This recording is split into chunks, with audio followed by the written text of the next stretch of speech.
All right, so yesterday I talked a little bit about this, but I think it's so important I wanted to talk about it more because so far it has proven to be one of those arguments that when presented to those who advocate for treating the unvaccinated like second-class citizens, when presented with this argument, they have absolutely no rational response to this that I have seen so far. So in a nutshell, the argument is this. Governments and citizens who want restrictions on the rights of the unvaccinated because they say they're putting others at risk. To those people I say, well, given that we know for a fact that overweight and obese people have a higher viral load, expel more aerosol, which leads to a higher transmission of COVID, and in essence are more contagious than leaner, healthier people when it comes to COVID. Given all your rhetoric about unvaccinated people, their personal choices put others at risk, etc., etc., the exact same thing can be said about the overweight and obese.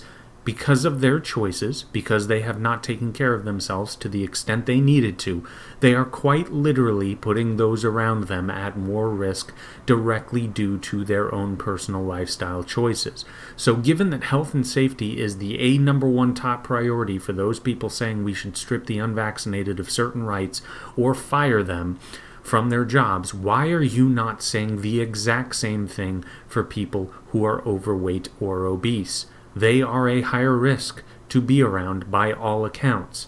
Now, the interesting thing is, the authoritarians might say about us, well, that's just fat phobic.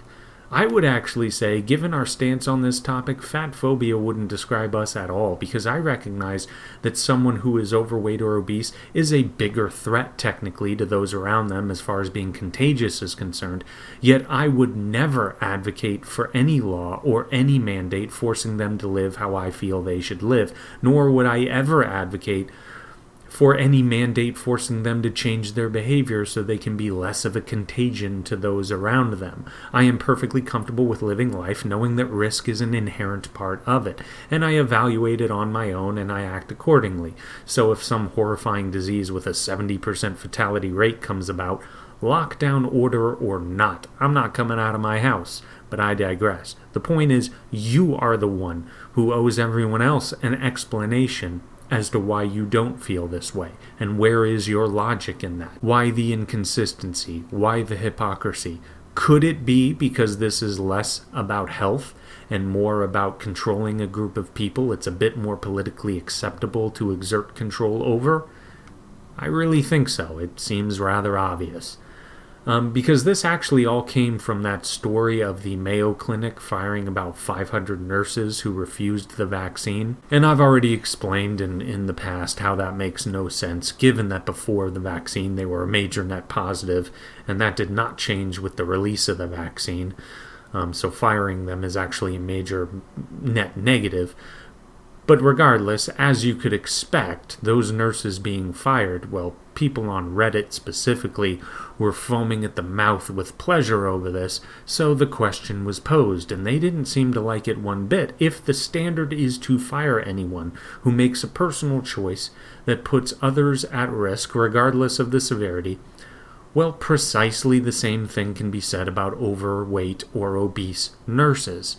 Do you mandate that they lose weight and become healthier, lest they be fired? They are, as we know, more contagious and more of a danger to those around them as far as COVID is concerned, and that is a direct result of their own personal choices. So going directly off of what you seem to be gleeful over, is that not something you should be in support of? Why or why not? And I've also said this before, things don't stay the same. Biden and Harris and Democrats won't all be in office forever.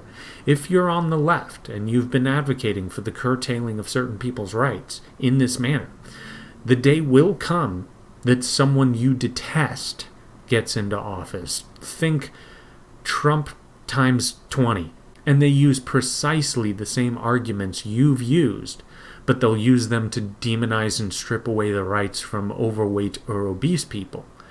You would have only yourself to blame for that.